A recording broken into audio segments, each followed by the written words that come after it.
Hola a todos, buenas tardes, bienvenidos nuevamente. Gracias por unirse a nosotros para seguir aprendiendo sobre la tecnología de las geoceldas. Los que nos acompañaron en la sesión de la semana pasada, donde hablamos de cómo estabilizar subrasantes con geoceldas, gracias por acompañarnos nuevamente. Muchos nos enviaron preguntas, dudas que seguimos en el proceso con nuestro equipo para solucionar, para contactarlos. Los que no nos acompañaron, los invito a que después de esta sesión, ojalá puedan ir y revisar esa sesión que tuvimos la semana pasada, donde nos enfocamos en el tema de aplicaciones en subrasantes, en suelos blandos con geocelda. Y como lo anunciamos en su momento, hoy nos vamos a enfocar en cómo reforzar estructuras de pavimento, cómo reforzar los materiales granulares que conforman las estructuras de pavimento con geoceldas. Para esto, nuevamente nos acompaña, por supuesto, nuestra súper experta en geoceldas, la ingeniera Carolina Ibáñez, que nos va a contar un poquito de qué elementos, qué detalles, qué variables hay que tener en cuenta a la hora de diseñar y reforzar estructuras de pavimento y materiales granulares con geocelda, y por qué es importante que los ingenieros conozcamos la metodología de diseño, conozcamos las variables y conozcamos qué hay que tener en cuenta a la hora de hacer esos respectivos cálculos. Así que, Carolina, bienvenida nuevamente, gracias nuevamente, aprendimos un montón la semana pasada y estamos muy felices de continuar con estas sesiones. Hola Carlos, muy buenas tardes para todos. Nuevamente muy contenta de estar acá en estos GeoTraining. La verdad estoy súper emocionada de recibir muchas preguntas, inquietudes. Quieren conocer varios proyectos de los que, algunos similares a los que les comenté la vez pasada. Entonces, acá nuevamente vamos a ver una nueva aplicación de refuerzo en granulares. Es algo bien interesante porque realmente esto ha evolucionado la metodología de diseño. O sea, es increíble. Tenemos una metodología de diseño que parte de lo real y vamos a calcular lo real. Entonces, para mí, de verdad, es supremamente interesante poderles mostrar todos estos avances que hemos podido también dejar pues, plasmados en nuestro manual de diseño. Entonces, ¿te parece si arrancamos? Por favor, vamos, adelante, muchas Vale. gracias. Bueno, gracias a ti. Bueno, vamos a arrancar la segunda parte de nuestros GeoTraining. La primera parte de hace 8 días correspondió a la estabilización de subrasantes con la metodología de diseño y un ejemplo, un proyecto bien interesante que tuvimos. En esta segunda parte vamos a enfocarnos en los refuerzos granulares. Esto es algo que realmente, como les acabo de mencionar, ya poder calcular cuál es el aporte de la geocelda real partiendo del tipo de material, del tipo de geocelda, etcétera, es muy, digamos, a nivel técnico, un soporte increíble para poder presentar alternativas con el empleo de este tipo de tecnologías. Entonces, vamos a arrancar directamente cómo funciona este tipo de soluciones. Ya nosotros hablamos la semana pasada de los conceptos de distribución de carga. Recordemos que cuando hablamos de distribución de cargas, un ejemplo muy válido es cuando nosotras utilizamos tacones y vamos a caminar por un césped o por un pasto.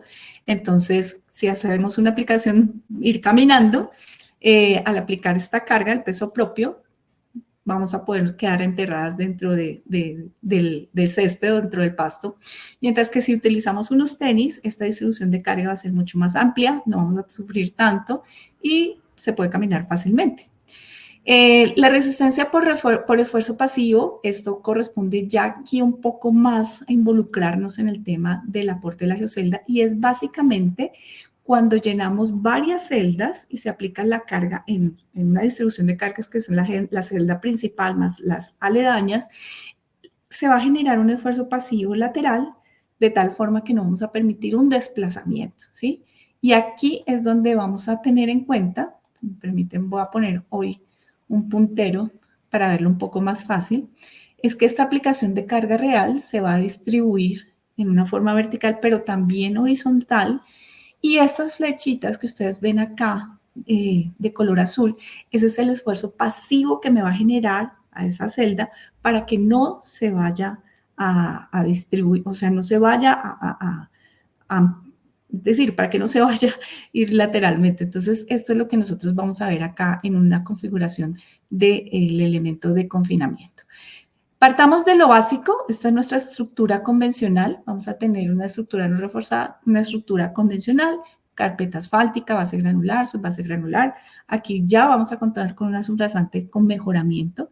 Hablamos que mejoramiento sea a partir de un CBR mayor al 4% o inclusive, como hablamos en otro proyecto, en la semana pasada, perdón, hablamos de tener un CBR inclusive de un 7, un 8%, dependiendo del tipo de vía que vayamos a hacer el diseño.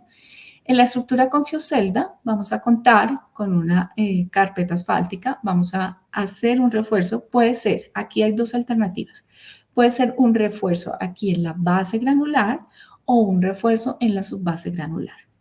Donde nosotros vamos a tener, digamos, como más aporte de la geocelda es si la colocamos entre más arriba vamos a tener mejor desempeño. Pero también lo podemos colocar acá en el tema de la subbase granular, ¿cierto? Eso depende como tal del diseño. Si nosotros vamos a utilizarla aquí en la carpeta, en la base granular, es posible que nosotros podamos utilizar materiales, por ejemplo, de tipo reciclado del asfalto, o podemos utilizar una mezcla de materiales reciclado con una base granular, o podemos inclusive llegar a pensar si tenemos un muy buen material de subbase, poder llegar a utilizar en la subbase. Porque aquí lo que vamos a incrementar es el módulo del material de lleno, ¿sí? Que eso es lo que nosotros vamos a ver el día de hoy, cómo calcularlo. Entonces, nosotros tenemos la estructura, pero nosotros tenemos que determinar cuál va a ser ese módulo del material de lleno de esa geocelda. Ahí es donde parte todo, porque nosotros tenemos que poder mirar si podemos optimizar ese espesor o hay dos conceptos. Arranquemos por eso. Hay un concepto que es, digamos, cuando uno hace el análisis económico inicial, que es mirar cuánto me puedo yo ahorrar si yo utilizo un geosintético, puedo optimizar espesores y me va a cumplir con el diseño en el tiempo que yo hago el diseño. Periodo de diseño 10 años, 15 años, 20 años, ¿sí? Eso es, digamos, un CAPEX, ¿sí? El diseño original que sea equivalente, el convencional, a un diseño con geosintéticos. Pero también existe el otro escenario, que es el OPEX, que es el tema del mantenimiento, el tema de la vida útil, y es utilizar los mismos espesores de los granulares, ¿cierto? Con geosintéticos, pero eso que me va a proyectar vida útil, que me va a proyectar menores mantenimientos, que me va a proyectar que si yo tengo un periodo de diseño a 10 años, hacer el análisis en el número de ejes equivalentes en el tránsito, podemos llegar a tener mucho más, podemos llegar a tener un periodo de vida útil de 15 años, 13, 14 años, que eso, por ejemplo, en proyectos como concesiones viales es supremamente importante. Entonces, los proyectos tenemos que analizarlos desde los dos puntos de vista. Si hay una inversión inicial, ¿cierto? O si es para mirar el mantenimiento y la inversión final. Entonces, existen esos dos escenarios. Volviendo a esto, entonces aquí lo que hacemos es revisar cómo me aumenta esas propiedades del material de lleno. Pues si nosotros hacemos una curva de esfuerzo de formación y ese material está confinado dentro de la geocelda, lo que vamos a hacer es un incremento del módulo. El módulo no es más que la pendiente de la curva de una curva de esfuerzo de formación. Entonces, una curva un material sin refuerzo va a tener este módulo y una curva con refuerzo va a tener este módulo. Y aquí es donde nosotros vamos a calcular el valor del MIF, ¿sí? El MIF corresponde al Modulus Improvement Factor o el módulo incremento, el incremento del módulo, el factor del incremento del módulo de nosotros para poder aplicárselo a ese espesor que va a estar reforzado con geocelda, ¿sí? Ese material va a tener también un tema de involucrar una pequeña parte de la capa inferior y una pequeña parte de la capa superior. ¿Para qué? Porque eso va a estar alineado, va a tener como una afectación también para ese módulo reforzado entre la geocelda. Se toman, según los estudios que han dado, 2 centímetros por encima, 2 centímetros por debajo. A veces uno por ser convencional los toma más el tema del confinamiento superior que el inferior, pero se ha podido comprobar que esta tiene una incidencia importante. Entonces, aquí vamos a tener nuevamente nuestra estructura de pavimento, carpeta asfáltica, el material de la base granular, subbase granular, la subrasante, y vamos a tener que este módulo de la capa reforzada con geocelda es el módulo del material no reforzado por el MIF, el cual vamos a tener el módulo reforzado mejorado.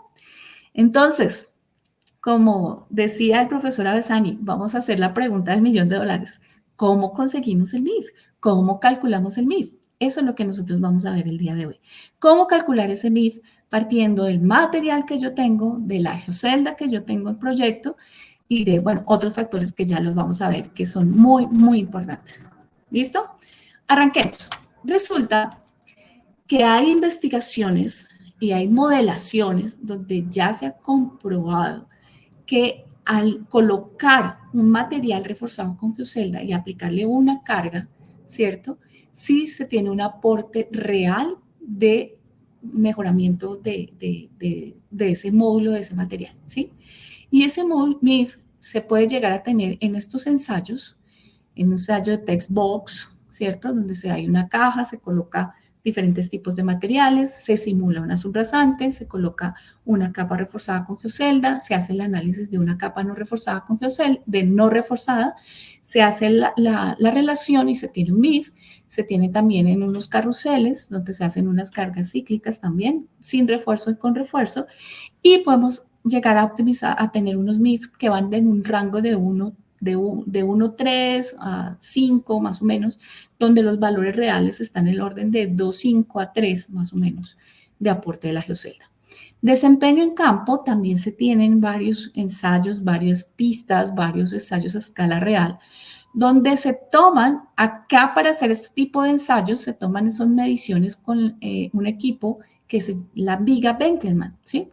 Este equipo realmente a veces ya lo han reemplazado otras tecnologías, pero como el FWD, por ejemplo, pero es necesario recalcar que para hacer las tomas de mediciones en un material como este, que es un material geosintético, se recomienda mejor hacerlo con una viga Benkelman, donde se tiene pues el estándar y se tiene ya parametrizado cuál es el equipo, la volqueta con su carga real, etcétera, para poder hacer después más fáciles los retrocálculos teniendo en cuenta las deflexiones que toma la viga, ¿sí?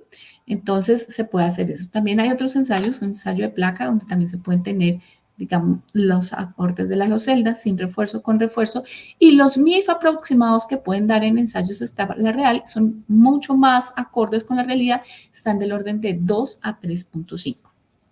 Quiero comentarles aquí algo bien interesante.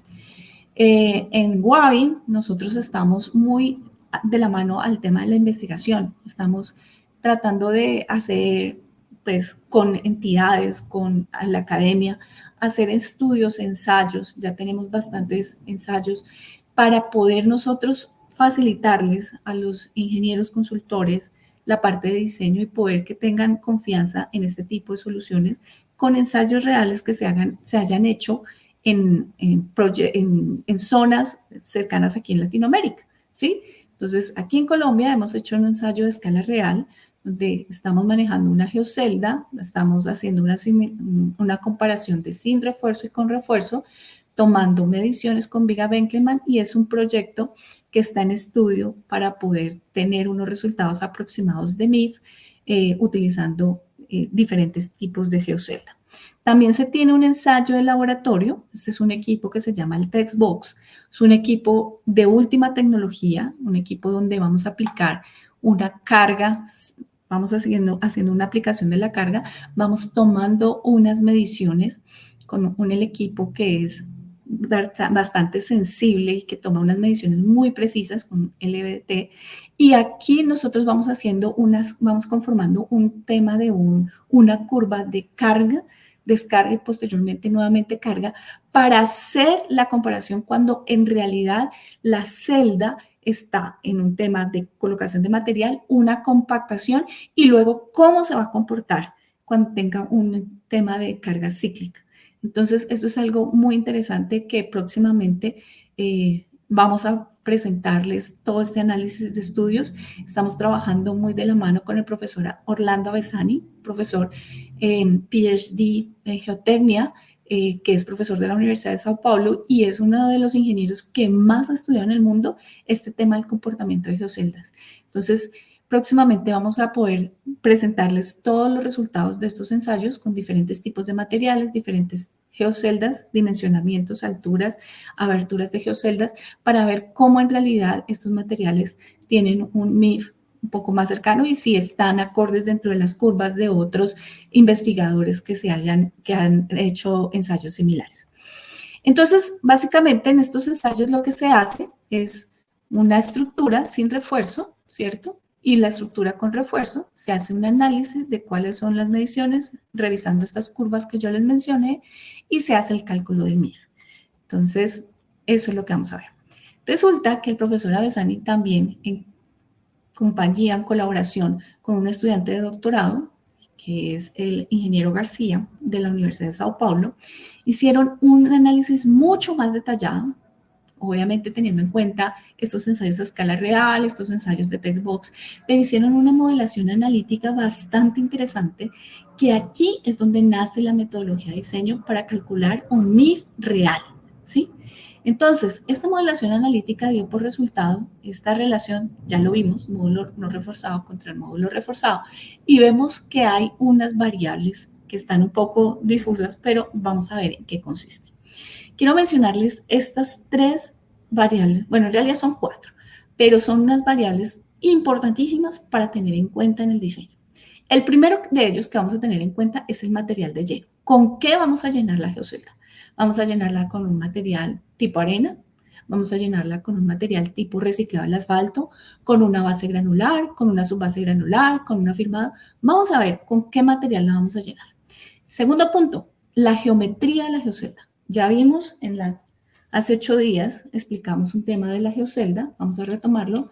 Si por favor me regalan un primer plano.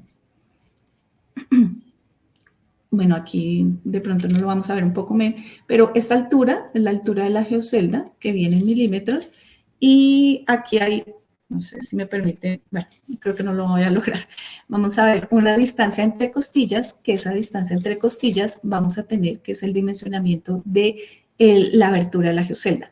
Retomo, las aberturas de geocelda, sobre todo para vías, no pueden ser tan grandes. Tienen que ser unas aberturas por lo máximo por ahí de 30 centímetros, 31 centímetros.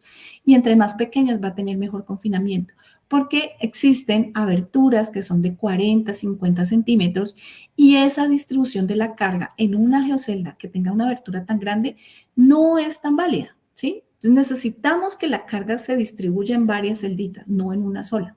Entonces, por eso vuelvo a hacer la anotación. Importante, la altura, profundidad de la celda y la abertura, ¿sí?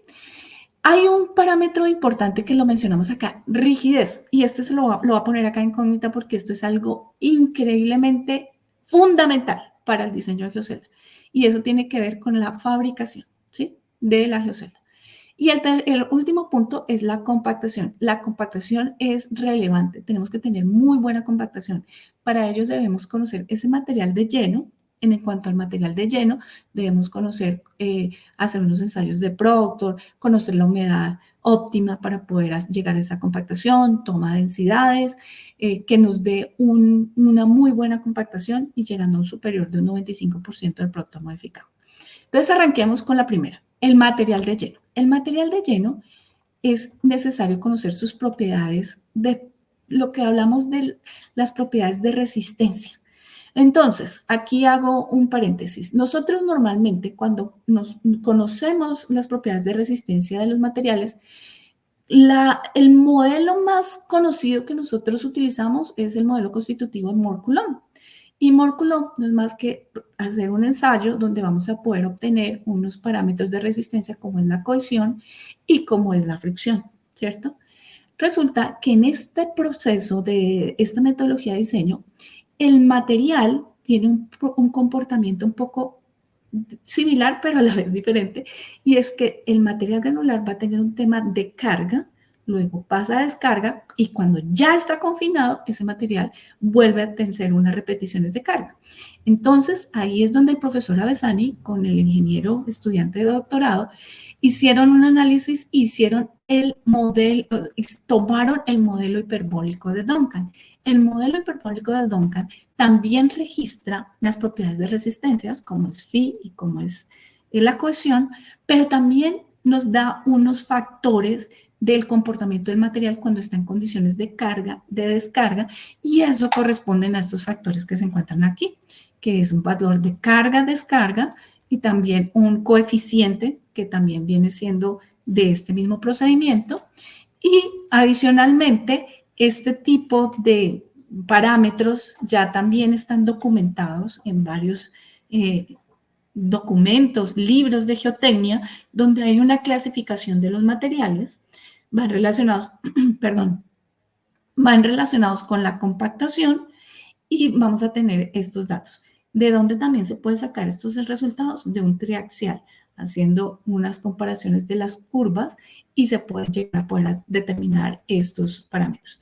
Pero si la queremos fácil, la tenemos ya documentados, eso ahí está en la literatura, donde podemos tomar, partiendo del material de lleno o de la clasificación, qué tipo, digamos, de acá en las variables, qué valores podemos llegar a tener de las variables. Segundo punto, geometría. Y ya desde la charla pasada lo he venido mencionando, es muy importante ver la abertura de la geocelda, que está relacionada, ¿cierto? Y la altura de la geocelda. La altura de la geocelda, por ejemplo, está implícita dentro de la ecuación. Hay una relación de sobreconsolidación y en la relación de sobreconsolidación hay un esfuerzo vertical. El esfuerzo vertical corresponde a la altura de la geocelda por el peso específico más la carga que nosotros vamos a aplicarle encima de la geocelda. Entonces, si está la geocelda en la posición de subbase, vamos a aplicarle la carga que genera el espesor de la base más el espesor de la carpeta asfáltica. Si está a nivel de la base, vamos a generarle la carga que está en la parte superior solamente la carpeta asfáltica. Por eso es importante este parámetro de la sobrecarga, altura de la geocelda, ¿sí? Y también dentro de la relación de sobreconsolidación está el esfuerzo debido a la compactación, que ese ya lo vamos a ver. El tema de la rigidez de la geocelda, esto sí que es una de las variables más importantes y que va relacionada directamente con los fabricantes de geocelda. Resulta que es muy importante conocer cuál es el módulo de elasticidad de la geocelda. Aquí no estamos hablando del material de lleno, sino del material implícito con el que se fabrica la geocelda. Ese material debe cumplir un estándar, pues dependiendo el tipo de polímero que se utilice para la fabricación de la geocelda. Esto es un valor que lo debe suministrar el fabricante y que es indispensable para determinar esta metodología del MIF. La otra variable es el T, que es el espesor de la pared de la geocelda. Si lo vemos es muy delgado, pero esto también es relevante. En el mercado se pueden encontrar espesores desde 1.1 milímetro hasta 1.6, 1.7, donde eso es directamente proporcional a la rigidez de la geocelda. El valor que nosotros manejamos está del orden de 1.5, que es un material, y necesariamente tiene que ser una geocelda texturizada. La vez pasada también se los mencioné, para que haya interacción entre ese material de lleno y la pared de la geocelda. Es necesario que haya esa fricción y que tenga muy alto valor para que también tenga un alto desempeño. Entonces, ojo con esto. Rigidez de la geocelda es el módulo del material con el que se fabrica la geocelda que lo debe suministrar el fabricante por el espesor de la pared de la geocelda. A veces no ponemos mucho cuidado si el espesor lo palpamos, tomar a través de palpar la pared de la geocelda es muy difícil. Entonces, invito para que tomen las medidas con un equipo, con un medidor especial, con un calibrador, para que tomen el espesor de la pared de la geocelda, porque sí es muy relevante poder hacer este tipo de análisis. Y lo último es la compactación, donde va relacionado la carga del equipo con el que estoy compactando y la longitud del rodillo. ¿Listo? Estas son las variables que van implícitas. En conclusión, vamos a mirar y hago un paréntesis acá. Es necesario tener estos 4 puntos relevantes para poder calcular el MIF. 1, material de lleno. 2, geometría de la geocelda, altura y abertura. 3, rigidez de la geocelda. Esencial, esencial. Necesitamos conocer de qué material está fabricada la geocelda. Y número 4, la compactación. Esta es nuestra hoja de cálculo, donde nosotros hacemos este análisis y podemos calcular nuestro valor del MIF, donde acá también podemos calcular la sobrecarga, pero esta hoja, a medida que nos contacten, podemos también facilitárselas y pues obviamente explicarlas cómo funciona. No sé, Carlos, ¿cómo te parece esta primera parte donde explicamos la metodología de diseño y cálculo del MIF? Carolina, la verdad me parece espectacular, te agradezco un montón la metodología y te voy a confesar algo. Hasta hace un tiempo yo lo que veía en la industria es que básicamente el cálculo de las geoceldas se limitaba a unos ábacos. Entonces a uno le decían, la forma de calcular tu MIF es, te entrego un ábaco y saca de ahí el MIF. Y uno decía, bueno, pero ¿de dónde viene el MIF? O sea, ¿por qué es 2 o por qué es 3 o por qué es 4? Y no había una explicación racional. Esta metodología explica claramente, analíticamente, con variables reales, que aquí las tienes resumidas perfectamente, el material de lleno, la geometría de la celda, la rigidez, la compactación, con variables reales y sobre todo respaldado por ensayos de campo, ensayos de laboratorio que nos mostraste, ensayos de desempeño real en laboratorio, que además Wavin tiene laboratorio, explica y además de la mano del profesor José Orlando Avesani, que es un investigador mundialmente reconocido en el tema de geocelda, una metodología clara, una metodología analítica que demuestra de dónde sale el MIF. Creo que ahora sí los ingenieros vamos a tener absolutamente claro y vamos a poder con total claridad en cada uno de nuestros proyectos, para cada una de nuestras variables, para cada uno de los suelos que tenemos en las diferentes regiones de Latinoamérica, determinar el MIF exacto con el que debemos trabajar, con la tranquilidad de que estamos trabajando, de que estamos respaldados por una metodología de diseño confiable, robusta. Así que de verdad te agradezco un montón, estoy profundamente agradecido, estoy profundamente tranquilo de trabajar con esta metodología de diseño, porque revoluciona un poco lo que se venía haciendo y qué bueno que ahora podamos calcular nuestros MIFs y calcular nuestras estructuras de pavimento y hacer nuestras reducciones de granulares con total tranquilidad. De acuerdo, sí, realmente nosotros estamos también muy contentos de poder contar con esta metodología de diseño, que obviamente estamos respaldados por el profesor Avesani, pero ya hemos diseñado bastantes proyectos con esta metodología y la tranquilidad que nos da es que los valores del MIF están siendo muy acordes con la realidad, porque ya hemos hecho después ensayos, pruebas y nos están dando unos resultados muy aproximados. Entonces, la tranquilidad, como tú lo mencionabas, es total. Estamos muy contentos de poder contar con esta metodología. Súper. Bueno, ya para finalizar y para mostrarles un proyecto real, ya en esta parte de diseño, brevemente, lo que hacemos es reforzar algunas de las capas granulares y hacemos unos análisis o un chequeo de las solicitudes del pavimento, que es la solicitud por fatiga, la deformación acá en la parte de la fibra inferior de la carpeta asfáltica, y la deformación o el agüellamiento, ¿cierto?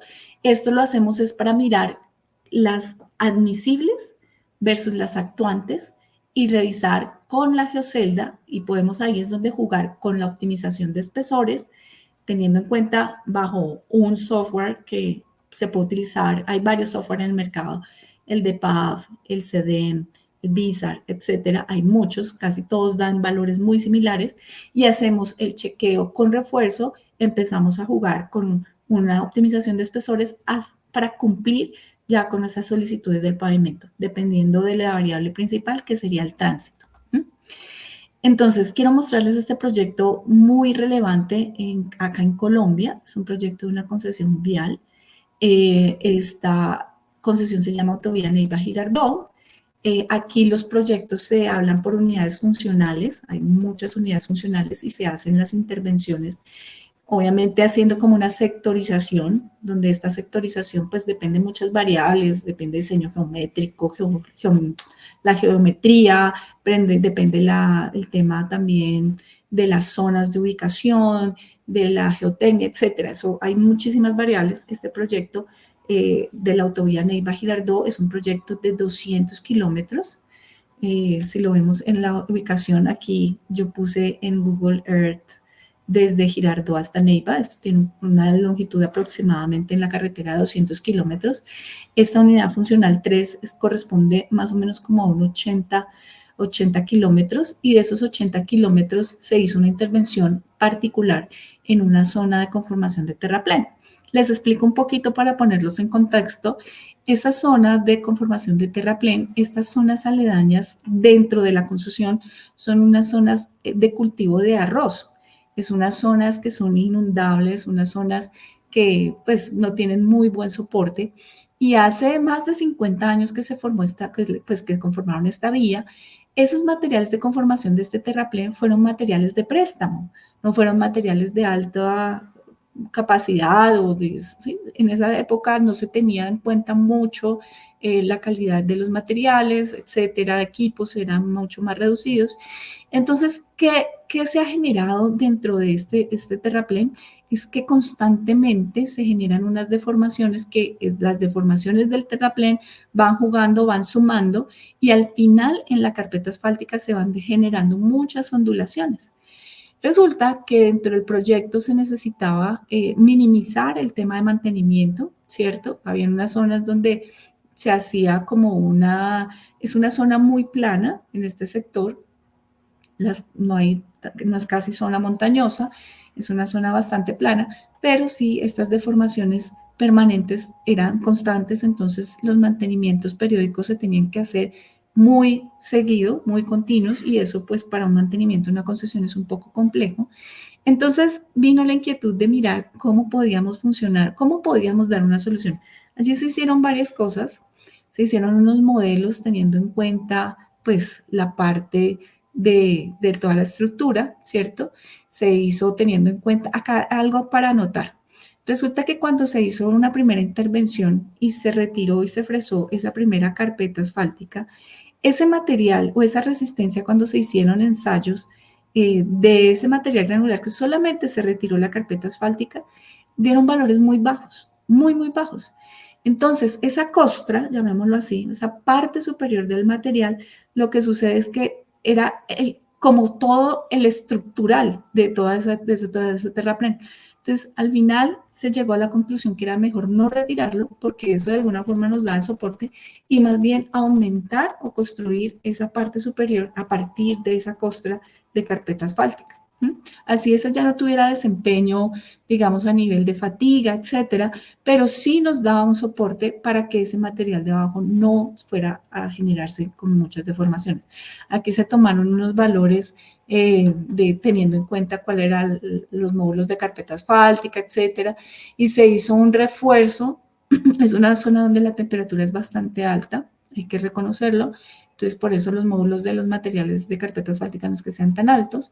Y al final se hizo el módulo, ese es el software el que nosotros utilizamos. Se analizaron, como ya les dije, las variables de fatiga de huellamiento, y en conclusión se llegó de que era necesario. Esta fue una primera fase donde se hizo un fresado y donde no está dando mejor respuesta.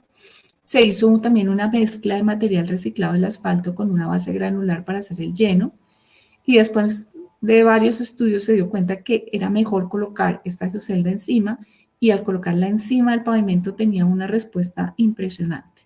Esto acá corresponden a los pines conectores, que ya lo vimos la semana pasada. Estos pines conectores corresponden a la unión de paneles. Antes se hablaba de una grapa, que era un equipo, una grapadora neumática. Imagínense ustedes una grapadora de papel, pero pues ya a nivel industrial, donde se colocaban unas grapas, y dependiendo la altura de la geocelda, había una densificación de grapas. Pero ahora eso ya se cambió, porque es importante mencionar que no podemos estar sujetos un frente de obra a una sola grapadora, y necesitamos cubrir y tener un muy buen rendimiento en obra. Entonces, cuando ya tenemos estos tipos de pines conectores, estos pines conectores nos permiten abrir cuantos frentes de obra nosotros necesitemos. Y vamos organizando y vamos uniendo paneles, y luego vamos abriendo, extendiendo, y vamos pudiendo llenar, y muy, muy sencillo. Vamos ahorita, ahora más adelante vamos a ver un video de eso. Entonces, bueno, equipos convencionales, extensión, nivelación y material, equipos de compactación de eso. Y ya vamos a ver un primer video que nos va a mostrar la cantidad de geocelda. Dura más o menos unos 50 segundos, pero quiero que ustedes se den cuenta, es un video muy artesanal tomado en un celular, pero quiero que ustedes se den cuenta de cómo es pues, la facilidad también de instalarlo y de toda esta proyección que tiene instalar geocelda en una estructura de pavimento. Vamos a ver el primer video, por favor.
Bueno, quería mostrarles ese video porque si vieron en el inicio, habían muchos metros, yo creo que hasta kilómetros, de instalación de la geocelda previa. Eso es para hacer la apertura de la pista. Y podemos utilizar geocelda, el rendimiento es variable, pero podemos llegar hasta instalar más de 1.500 metros cuadrados de geocelda por día o inclusive un poquito más, o dependiendo la zona, pues si hay, por ejemplo, un tema de distribución en curvas, se puede disminuir un poco. Pero lo que yo quiero mostrarles es que podemos ir abriendo pista, podemos ir extendiendo material y es un sistema muy fácil de instalar, de poder llenarlo, etcétera. No es que sea algo muy dispendioso, que a veces la imagen de utilizar cualquier nueva tecnología es qué tanto me implica, cómo lo puedo hacer, me genera más trabajo, me genera más mano de obra, etcétera. Esta es una tecnología bastante amigable, bastante versátil y de verdad que tiene unos rendimientos muy, muy importantes para poderlas ejecutar. Listo. Entonces, continúo acá con la presentación. Ya después viene la extensión del asfalto, cuando se llena ya se tiene toda la capa granular reforzada con geocelda. Y aquí es una comparación del proceso constructivo durante la ejecución y ya la vía como quedó. Es un proyecto que se realizó hacia el año 2020, 2021 y pues a la fecha ha tenido muy buen desempeño. Vamos a ver el segundo video donde vamos a ver el proceso constructivo ya un poco más sintetizado, un poco más acorde el paso a paso. Y este proyecto que les voy a mostrar es un proyecto in-house que es hecho en el Parque Industrial de Guavin, en Bogotá, en Colombia, donde se hizo toda la logística y pudimos hacer el paso a paso para que fuera mucho más amigable para nuestros ingenieros, diseñadores, para los constructores, para entidades, academia, etcétera. Entonces, vamos a ver el video número 2.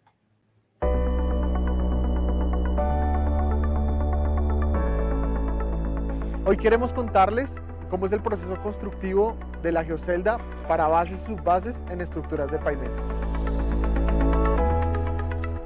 El primer paso es la preparación del sitio, en donde se deben de retirar la maleza sobre tamaños y objetos sueltos que se encuentran en la superficie. Las ondulaciones o depresiones tienen que rellenarse. El siguiente paso es la instalación de un geotextil. Este elemento actuará como separación y refuerzo antes de la instalación. Es importante chequear qué tipo de geotextil se requiere dependiendo de las condiciones del terreno. El siguiente paso, previo a la apertura de la geocelda, es la unión de los paneles adyacentes, ya sea mediante pines conectores o grapas neumáticas. Luego de unir los paneles, se procede a hacer la apertura de la geocelda. Mediante el uso de varillas o estacas, al lado y lado de la vía, procedemos a garantizar la apertura de esta. Es importante tener en cuenta el sentido de apertura de la geocelda y las dimensiones internas de cada celda. Dichas dimensiones varían dependiendo de la referencia. Luego de tener extendida la geocelda, se procede a hacer el llenado con el material granular.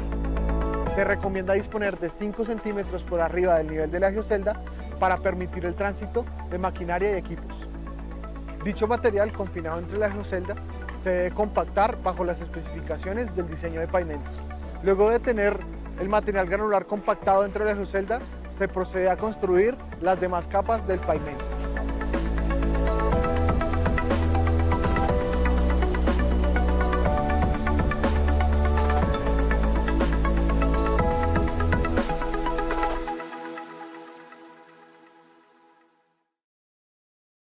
Bueno, muchas gracias. Entonces, como lo mencionaba mi compañero Jaime Murcia, uno de los ingenieros del área técnica, esto es el procedimiento constructivo y pues esta es ya nuestra planta industrial como estaba en unas condiciones iniciales y ya con el mantenimiento. Bueno, ya para finalizar, y lo dejé de último es porque como todo buena charla o buen evento, la mejor noticia va al final. Quiero contarles para muchos de los asistentes que de pronto no lo saben, algunos sí ya lo saben, que nosotros ahora somos fabricantes de esta nueva tecnología de geocelda y de TechDrain. Hablo nueva porque pues aquí en Latinoamérica es algo realmente que está revolucionando toda la industria de la construcción, no solamente a nivel de vías, a nivel de muchas otras aplicaciones, sector minero, sector de la parte de canales, la parte de urbanística, etcétera. Entonces es algo muy interesante, se llama nuestra planta 3D ubicada en Bogotá, Colombia. Tenemos una inversión importante, tenemos un área de construcción para esta planta de más de 1.500 metros cuadrados. Es una planta muy bonita, es una planta realmente con nueva tecnología de punta. Y estas son las soluciones que nosotros ya estamos fabricando, la geocelda de diferentes alturas, diferentes aberturas. Es una ventaja poder ser fabricantes locales, dependiendo del proyecto y la magnitud del proyecto, se puede llegar hasta hacer dimensionamiento especial de paneles. Entonces es algo que brindamos y traemos esta nueva noticia para todos nuestros clientes. Es una planta totalmente automatizada, soldadura por ultrasonido, es un control de calidad impresionante. Tenemos equipos de control de calidad ahí al lado de la planta apenas sale el producto, dependiendo obviamente de un loteo, de todo el proceso de calidad y de control que se tiene para hacer ensayos ahí directamente. Es algo muy bonito. Y bueno, es la primera planta de geocelda y TechDrain en Colombia y tenemos pues obviamente la facilidad para poder distribuir a todas nuestras empresas intercompany y pues obviamente asociadas a nosotros en Latinoamérica. Y pues realmente esta es una gran noticia para acá la industria. Vamos a ver el tercer video que les voy a mostrar brevemente cómo es la planta de 3D en Colombia. Quiero compartirlo con ustedes.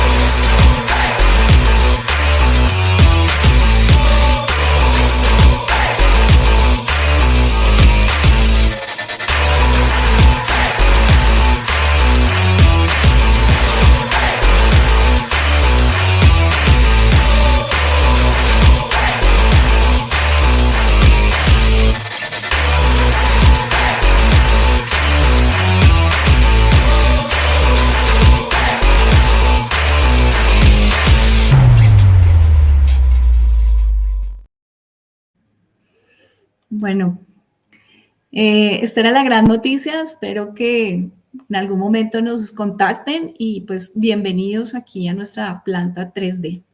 Ya finalizando, mencionamos los nuevos proyectos en taludes. En taludes tenemos pues este tema de revegetalización que es muy bonito, es un tema muy agradable, sobre todo pues da una sensación verde que da armonía con el medio ambiente. Importante mencionar que es necesario hacer pues también todo el diseño de control de agua, de escorrentía, el agua superficial. Es muy importante para hacer todo este control de evacuación del agua, pero pues la geocelda con revegetación queda muy bonita. Este es un proyecto realizado cerca, pues, las zonas aledañas de un sector férreo acá en Colombia que se llama sector Belencito. Este es otro proyecto que lo me traje aquí porque nosotros en la operación Asia-Pacífico de la misma compañía de Orbia pudimos intervenir estas zonas de reservorios y lo más relevante acá de este proyecto es que hay una combinación de geosintéticos que parte desde la geomembrana para hacer la parte de reservorios y en la parte superior un tema de una parte paisajística, diseño paisajismo con geocelda, donde se tiene en un sector gravilla y en otro sector se tiene toda esta condición de revegetación, ¿cierto? Y se tiene una combinación, se pueden hacer diseños en temas de la vegetación, dependiendo del tipo de plantas que se pueden hacer. Se convierte como en una especie de matera para poder hacer la colocación de diferentes plantas, es algo muy, muy bonito. Y a nivel de canales, pues hay muchos proyectos, se pueden hacer canales revegetados, se pueden hacer canales llenos en concreto.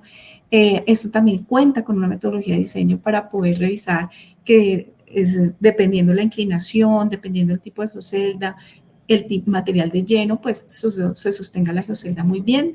Eso puede venir acompañada de un refuerzo con una geomalla biaxial o con unos tensores o con estacas. Eso también hay una parte interesante que ya tenemos un primer video, pero pues la idea es ir actualizando toda esta parte de metodología. Aquí vemos pues cómo empiezan a salir de pronto la revegetación cuando vamos a hacer el lleno.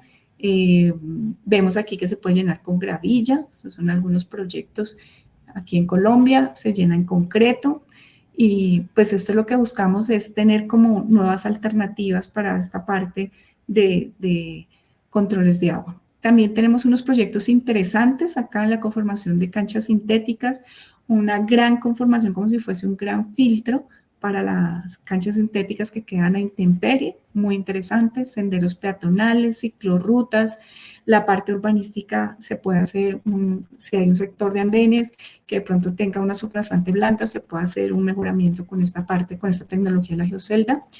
Y bueno, por el día de hoy ya terminamos con nuestra charla, apenas de un abrebocas de todas las otras obras que se pueden hacer con esta gran tecnología que realmente es versátil.